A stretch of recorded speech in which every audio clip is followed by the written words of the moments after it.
Greetings, students. Today we're going to talk about organizations. There's a lot to talk about with organizations, so let's get right to it. First, we use some terms associated with this whole concept of organization. Organizing, organizational systems, systems thinking, organizational architecture. We'll cover some of these things during this video.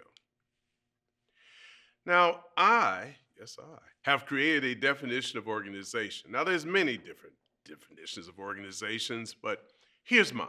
An organization is an assembly of people and or artificial intelligence driven machines to operationalize various inputs into outputs for an intentional purpose. And that's the key word, intentional purpose. We bring people together for an intentional purpose. It's like a team.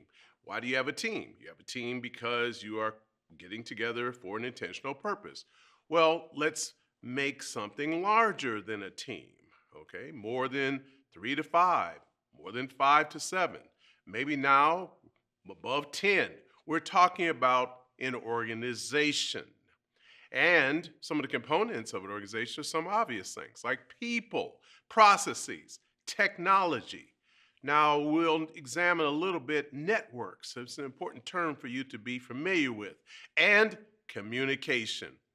As some people will say, and I will agree with this, an organization is no more, no less than a communication structure.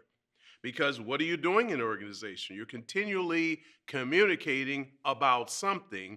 Information is flowing across the entity for reasons of one's organizational desire. So, communication is an essential part of organization.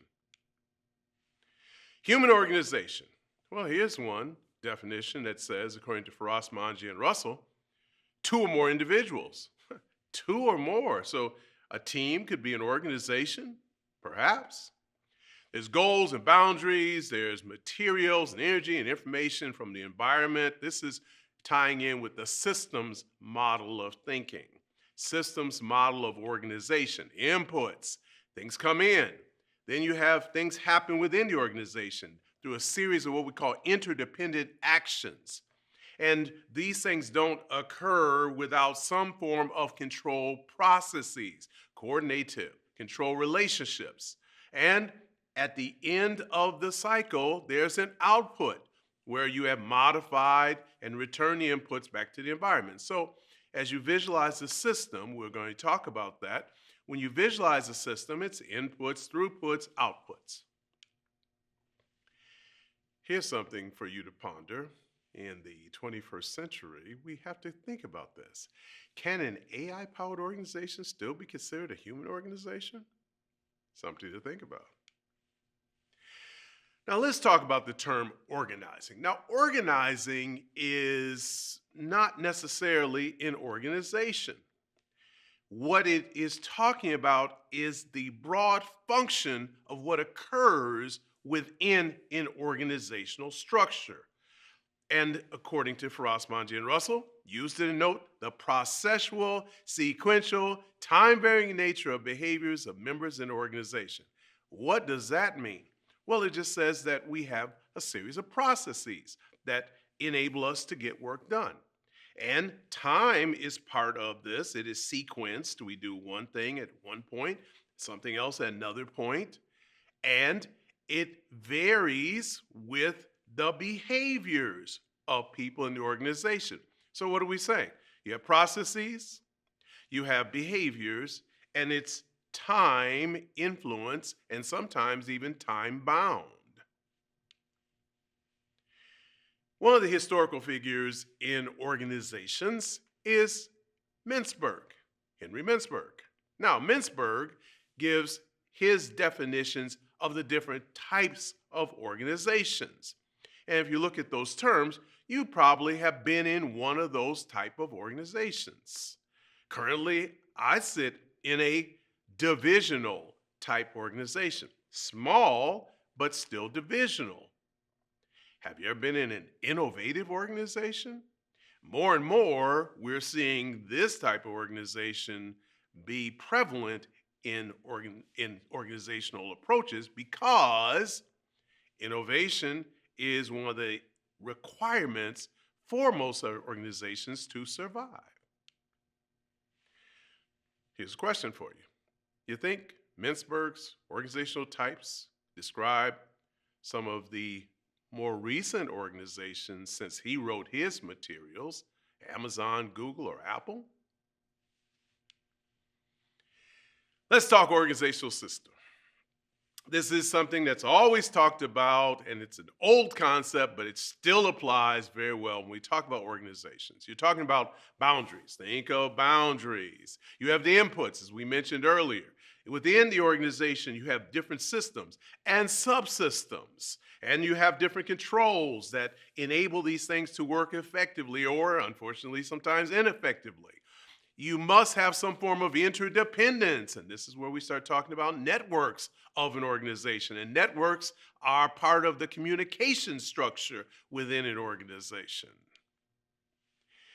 An organizational system, this key word, organizational system, it's a way of helping us to understand the way the organizing activities we spoke of a little bit earlier operate in an interdependent way that it allows you to get to those desired goals. Yes, intentional purpose is part of why you have organization.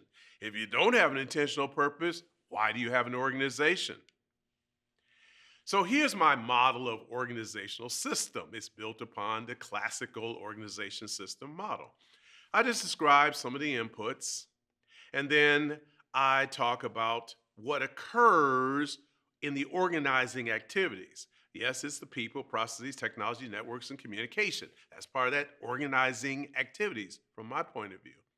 And then on the other side, I'll step over to this side so you can see it. The outputs affect. There's an impact on communities, consumers, and competitors. Now, what's that thing at the top? Well, that is talking about, let me put it highlighted for you. Up the top, political, economic, social, technological, environmental. Now, there's one that's not in that, which is part of something we call the pestle. Political, economic, social, technological, environmental, and yes, legal. This is talking about the external environment. These are drivers, influences, things that affect the organization. And sometimes they are the reason for the organization, the external environment. And the pestle gives you a way of understanding the components in the external environment which drive organizational processes or organizing activities. Peter Senge, one of the most influential people of the late 20th century, early into the 21st century, he talked about systems thinking, where it's a way of understanding organizations.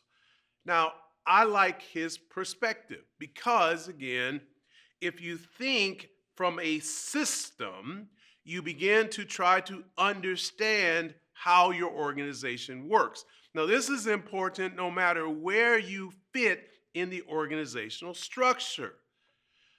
You see, your work is interdependent with others. Whatever you do in the organization impacts someone else. What someone else does in the organization impacts you. So we want to begin to think not just about our job, but we want to think about how our work impacts, influences, affects the whole of the organization. Now, a way to understand organizations, look at the organizational architecture. There's a number of components with that. Basically, if you think about an organization, you can, once again, identify specific components in the organizing activities that help you to understand how this thing works, this thing of organization. Those are some of the components that have been identified. And this is just another look at it. According to Accenture, they define organizational architecture and illustrate how the components interact and work.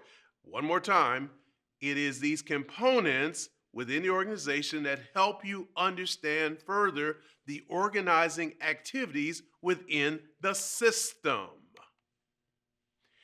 Here's something I believe strongly.